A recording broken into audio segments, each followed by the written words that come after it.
다음은 대통령님께서 네. 지목하셔서 한 개 질문 받겠습니다. 이번에는 네. 여성들이 하시면 좋을 것 같아요. 이 줄도 좀 바꿔서 우리 저기에 흰 옷 입으신 분 중간에. 네. 네, 송지원 기자님. 네. 네, 질문 기회 주셔서 감사합니다. MBN 송주영 기자입니다. 대통령께서 모두 발언에서도 부동산 개혁에 대한 의지를 다시 한번 강조하셨는데요. 관련 질문 드리겠습니다. 이번 6.3 지방선거에서 특히 서울시장 선거 결과는 수도권 부동산 민심이 반영됐다는 평가가 있습니다. 대통령 취임하신 이후에 전세난이라든가 매매 가격이 상승을 했기 때문도 영향을 미친 것으로 보이는데요. 이 보유세 상승과 전세난 그리고 정비사업 규제 완화에 대한 불만과 기대감이 뒤섞인 것으로 보이는데 대통령은 이런 해석에 대해서 어떻게 생각하시는지 궁금하고요. 그리고 대통령이 생각하시는 향후 부동산 정책 운용 계획에 대해서도 궁금합니다. 네, 대한민국에서 가장 어려운 문제, 현실적인 문제에 말씀을 해주셨습니다. 정말 어렵죠. 부동산은 묘하게 소위 개혁 정부가 들어서면 올라가요. 소위 보수 정부 이런 제가 진보 보수 이런 말 쓰기 싫어서 그런데 자꾸 쓰게 되네요. 어쨌든 그냥 썼으니까 하죠. 보수 정부에서 집권을 하면 부동산 값을 올리려고 고사를 지내는데도 안 올라가요. 담보도 풀어주고 이자율도 낮추고 빚내서 집 사라고 막 고사를 지내고 그냥 안 올라요. 안 오르고 있다가 그게 몇 년 동안 쌓여가지고 이 개혁 정부가 들어서면 그때 확 올라가요. 그러니까 몇 번 경험이 쌓이다 보니까 이상하게 그런 선입관, 아무 관계가 없지만 그런 선입관이 생겨났죠. 저는 이 악순환의 고리를 끊어야 된다고 생각합니다. 대한민국의 미래 발전 가능성을 갉아먹는 또 현재 대한민국을 위협하는 여러 문제들이 있지만 그중에 제일 심각한 게 부동산 투기예요. 아무도 일하려고 하지 않습니다. 왜냐하면 남들이 은행에서 돈 빌려가 자기 돈도 아니에요. 남의 돈 빌려가지고 막 집을 몇 채씩 사놨더니 가만히 있다 보니까 그 일하는 것보다 훨씬 많은 수익을 준단 말이에요. 이때까지 경험이 그랬어요.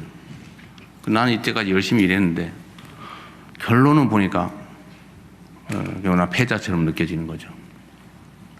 근로의욕을 훼손하죠. 그리고 그 과정에서 온갖 탈법, 편법들이 난무하죠. 그리고 결국은 그게 대한민국의 경제 구조를 통째로 왜곡했어요. 예를 들면 지금도 그렇게 크게 개선되지는 않았습니다. 모든 국가 자산의 또는 역량이 부동산에 다 잠겨 있어요. 대한민국 국민들이 가지고 있는 자산 중에 부동산이 차지하는 비율이 엄청나게 높습니다. 많이 개선된데도 그래요. 여전히 1등일 겁니다, 아마.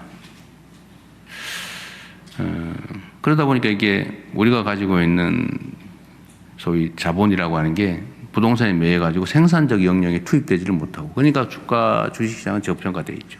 그것도 여러 가지 이유가 있죠. 이게 다 얽혀 있어요. 그래서 저는 부동산 투기 공화국을 탈피하는 게 이 나라가 살아가는 길이다, 살아남는 길이다라고 생각합니다. 이게 언젠가는 여러분도 생각해 보세요. 대한민국의 부동산 가격이 비정상적으로 높다는 사실은 통계적으로 다 증명돼 있어요. 예를 들면 특정 계층이 하나도 안 쓰고 버는 돈을 싹 다 모았을 경우에 얼마를 모아야 몇 년을 모아야 집을 살 수 있나 이런 통계 있잖아요. 대한민국은 아마 15년 넘게 걸리는 걸로 되어 있을 거예요. 아마 세계에서 가장 높은 쪽에 속할 겁니다. 인생을 오로지 집 사는데 또는 집값 갚는데 다 바치는 거죠. 그리고 언젠간 터지겠죠. 이게 비정상적이거든요. 근데 집값이 오르면 오를수록 물가 상승률 정도 오르는 건 모르겠어요. 근데 비정상적으로 자꾸 오르면 언젠가는 이게 터질 수밖에 없죠. 일본이 한번 터졌잖아요. 30년 고생을 했다고 해요. 근데 일본은 그나마 우리 그 민간 가계에서 저축 자산이 많았는데 우리 대한민국은 민간의 부채가 많죠. 빚이 엄청 많아요. 터지면 그 터지는 충격이 어떨까 아마 생각해 봐야 됩니다. 우리는 그 생각 안 할 수가 없죠. 수건 돌리기 같은 거죠. 어느 순간에는 폭탄 돌리기. 어느 순간에 터지죠. 해결해야 되겠다. 무슨 수를 써서라도. 그리고 해결할 수 있다. 의지가 있으면. 수단은 많죠. 예를 들면 수요 공급에 따라서 가격이 결정되니까 일단 제일 쉬운 게 공급을 늘리는 거예요. 막 그린벨트 훼손해가지고 막 신도시 만들어 지으면 해결 일시적으로 되죠. 근데 문제는 어떻게 됩니까? 그 지방이 다 죽죠. 막 서울로 다 몰려와가지고 지방이 다 죽어요. 안 그래도 죽고 있는데. 재건축, 재개발을 열심히 하는, 뭐 그것도 하나의 방법이죠. 자투리탕이라도 있는 거, 이 개발해서 집을 짓는 거, 뭐 여하튼 이런 신축 공급도 있고, 또 다른 공급 방법이 있죠. 사실은 엄청난 공급 자원인데, 집을 막 200채, 막 500채, 막 누가 그러던데 집을 한 채 한 채 사모았다는 사람도 있었는데, 이렇게 사모아가지고 투기용으로 가지고 있는 경우가 있죠. 이걸 좀 내놓으면 엄청난 공급 여력이 있죠. 수요를 억제하는 게 있죠. 예를 들면 시장이 꼭 필요한 사람이 필요해서 사는 거. 그래서 공급과 수요가 균형을 맞춰서 만들어지는 가격은 정상적인 거예요. 그건 뭐 그래서 올랐다 또 내렸다. 그건 자연스러운 거죠. 그런데 문제는 나도 집을 한번 사 모아봐야지. 20채 사는 게 목표야. 뭐 이렇게 한다든지 3채는 사야지.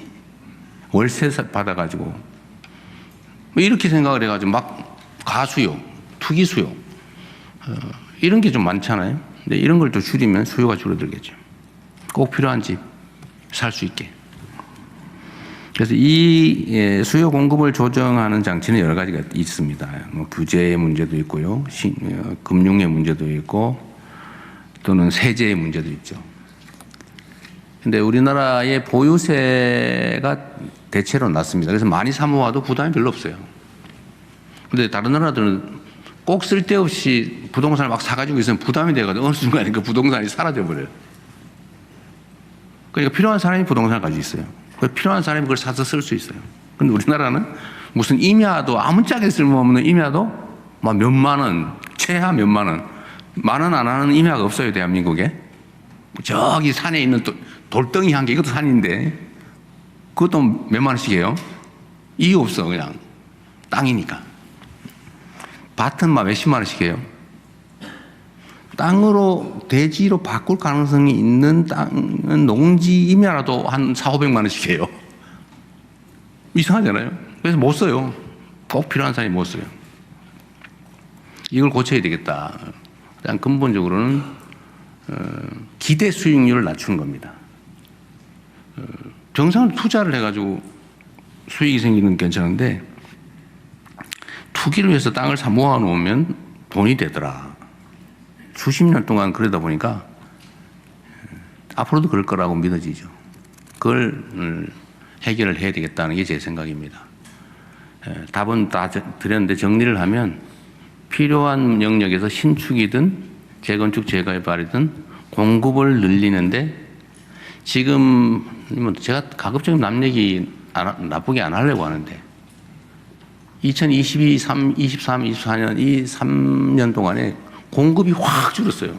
뭐 이상하게 재건축, 재개발도 엄청나게 많이 줄어들고 인가도 줄어들고 착공도 줄고 공급량이 확 줄었습니다. 거의 절반 가까이 줄었어요.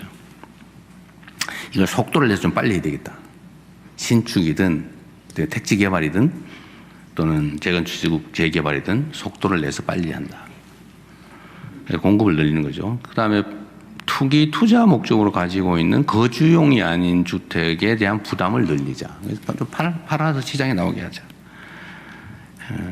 그리고 남의 돈으로 부동산 투기하는 거는 막자. 그 국가 경제에 도움이 안 된다. 언젠가는 금융기관으로서 대형 사고가 나는 수가 있다. 대한민국처럼 부동산 담보대출 많은 나라가 없어요. 그래서 신용대출 또는 담보대출을 좀 줄이자. 대한민국에도 민간 부채가 너무 많아요. 어느 순간에 큰일 날 수가 있습니다. 2,000조가 뭐 넘어가네 만에 지금 그러고 있어서 1%만 이자가 올라도 난리 나겠죠. 이게 지금 경제 상황을 왜곡하고 있습니다. 그래서 뭐 대출, 금융 부분도 좀 정리를 하고 또 세제 문제. 제가 여러 차례 얘기했으니까 여러분도 아마 아실 겁니다. 거주하기 위해서 거주 용도로 주택을 가지고 있는 거 보호해야죠. 부담이 너무 커지면 안 되니까. 근데 그게 거의 사치품화되어 있다. 그러면 서구 선진국이 하는 것만큼의 보유 부담을 갖게 하는 게 맞겠다. 또 여러 채를 가지고 있다. 뭐 하는 건 상관없어요. 뭐까지 하지 않습니다. 자본주의 사회니까. 그러나 그 상하는 부담은 하게 하자. 그 여러분도 월급 타서 세금 내잖아요. 일정 수준이 넘으면 소득이 한 40, 한 5%, 8%를 거의 절반에 가까이 내죠. 뭐 그렇게 절반 내는 여러분이 계실 것 같지는 않은데, 그런 어쨌든 올라가면. 그런데 이 투자 소득은 뭘 왜 그렇게 많이 깎아줘야 됩니까? 열심히 일해서 버는 세금은 절반 가까이 내는데 1억만 돼도 그 정도 내잖아요. 근데 이게 뭐 몇십억 돼도 세금이 거의 없어요. 뭐 오래 가지고 있다고 막 깎아주고요. 그 오래 투기했다고 뭘 깎아줍니까? 그 투기 권장 사회였던 거죠. 그래서 제가 부동산 정책에는 집이 여러 채 가는 사람은 복사하는 사람도 다 빼자 이래가지고 다 빼고 있어요. 정말로 국가 경제와 상식에 따라서 정책 결정을 할 수 있게요. 좀 그렇게 세제, 금융, 규제, 공급 이런 것들을 정리해서 조만간에 정리를 해서 한꺼번에 하려고 합니다. 어차피 세제 문제는 7월 달이 돼야 아마 가능할 거고요. 그건 내년 예산할 때 한꺼번에 해야 될 것 같아서 그때쯤에 정리하고, 공급을 늘리는 정책은 지금 정리는 하고 있는데 속도를 좀 빨리 내는 걸로 조만간에 그것도 정리해서 발표하게 될 겁니다. 그리고 선거와의 영향에 관한 얘기인데, 원래 선거를 지고 나면 진 이유가 만 가지고요. 선거에 한 표라도 이기고 나면 이긴 이유가 만 가지입니다. 뭐 분석하는 건 이유가 다양하죠. 선거 얘기는 누가 있다 물어볼 거라서 그때 가서 하기로 하고. 근데 이 부동산이 어떤 영향을 미쳤냐? 저는 그건 상수였다고 봐요. 그건 당연한 거예요. 그것 때문에가 아니고 그건 원래 있는 거예요. 그 위에서 어떤 결정이 나느냐가 중요하죠. 예를 들면 그런 질문과 비슷할 것 같아요. 서울의 보수 진영이 몇 %인데, 또는 경상도 출신이 몇 %인데, 전라도 출신이 몇 %인데 이게 어떤 영향을 미쳤냐, 이거와 비슷하지 않을까 싶어요. 부동산 가격은 이미 서울의 주요 의제예요. 그리고 저는 상승 압력을 나름 잘 막아왔다고 생각합니다. 아마 서울 전역으로 따지면 부동산 정책에 대해서는 언제나 욕을 먹었거든요. 잘한다 20몇 %, 잘못한다 60%, 보통은 그런데 부동산 정책에 대해서는 그래도 한 50%는 잘한다 이런 평가를 받을 정도이기 때문에 이게 부동산 가격 때문에 선거에 악영향을, 나쁜 영향을 미쳤다, 좋은 영향을 미쳤다고 따지면 아마 나쁜 영향보다는 좋은 영향이 차라리 더 많지 않았을까 싶어요. 만약에 제가 1월 달부터 소위 말하는 구두 개입을 통해서 이걸 좀 이렇게 눌러놓지 않았으면 엄청나게 폭등했을 거예요. 그러면 폭등한 지역의 사람들이 민주당을 찍냐? 아, 이번에 집값 많이 올랐으니까 찍어야지? 그랬을까? 그건 잘 모르겠어요. 그리고 이 전세난 얘기도 있는데, 원래 이 전세라고 하는 게 여러분 아시지만 대한민국에만 있는 거예요. 전 세계에 없어요. 특이한 그 대한민국에만 있는 제도인데, 이게 일종의 사금융이죠. 사금융. 금융이에요. 아주 특이한 금융 기법입니다. 근데 이제는 이게 지금 사라져가는 추세예요. 그리고 이게 전세 자금을 빌려서 월세 대신에 전세를 하면 이익인 시대가 있었어요. 여러분 아시죠? 왜냐하면 전세를 월세로 전환할 때 보통 월 2% 이렇게 했습니다. 연으로 따지면 24%였어요. 그게 한 10% 선으로 떨어졌다가 요즘은 한 6, 7% 이렇게 한다고 해요. 전환율이라고 하죠.